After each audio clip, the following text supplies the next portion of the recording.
Good afternoon, adventurers. As we lead into our road trip to Utah for Moab and Zion and some overlanding, we've got one more thing to mount on our truck, and that is the Overland Systems 270 LT awning. We'll be mounting that on a Yakima Overhaul HD truck mount on our 2015 2500 Chevy Silverado. You left me all alone, yeah, outside in the cold. Wanted to come over, wanted you to know how I'm getting over, like a centerfold. Your heart is fucking cold. I'm better off. I'm better off alone. I'm better off, better off alone. I'm better off alone.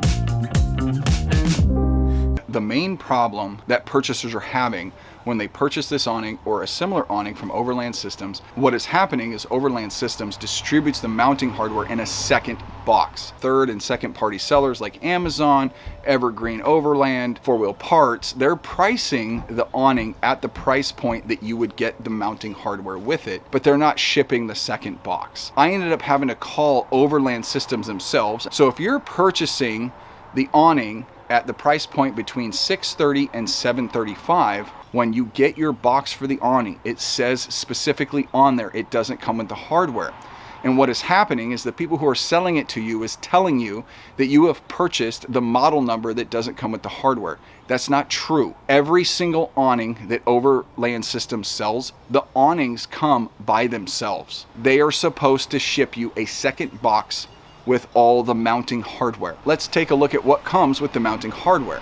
Not everybody is going to need these items. The items that come with the mounting hardware are 4 U-bolts,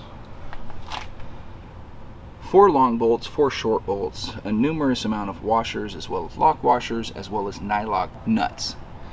Comes with 8 strap downs and 8 stakes, as well as some hardcore mounting brackets.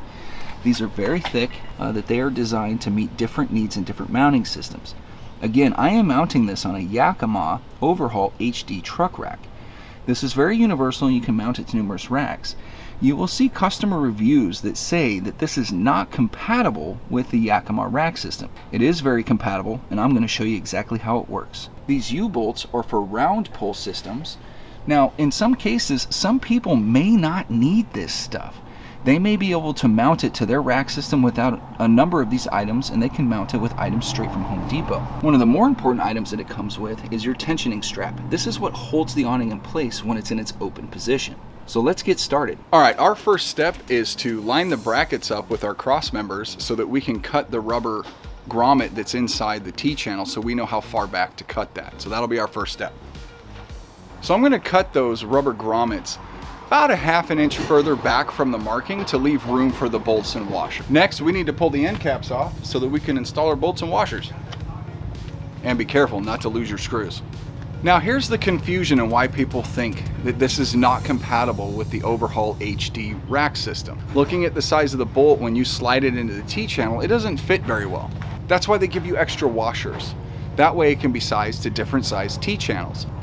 And make sure that you include a washer in that so that it's sized correctly. And we want to make sure that we're using the long bolts. The short bolts are for mounting the awning itself to the bracket. So that's our next step, is to install 2 bolts into each T-channel, and then we're going to put the end caps back on. Now we can go ahead and start mounting our brackets.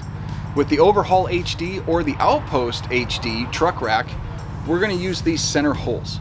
You'll notice that they gave you nylock nuts. We call them nylocks because they have a nylon ring in them, and it's designed to be a lock nut so they don't come loose due to vibration.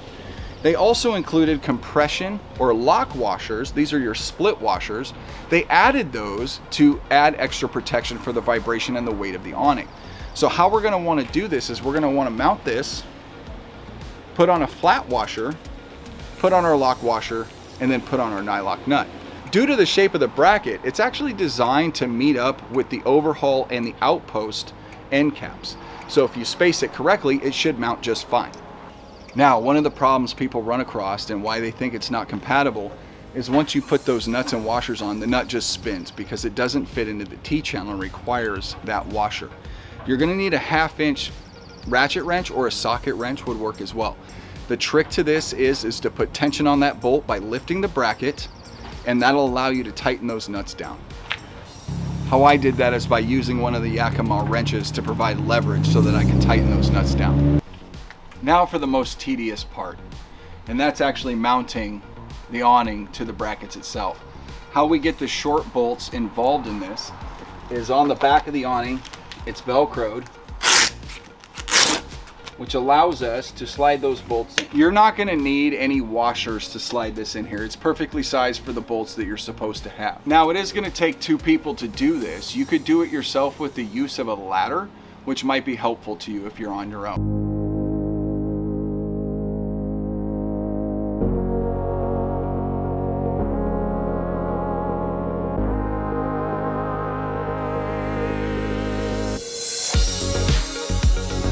I wound up doing this by myself with the assistance of some ladders. Made it very helpful. And now that we got everything lined up, all we have to do is tighten it down and we're ready to go.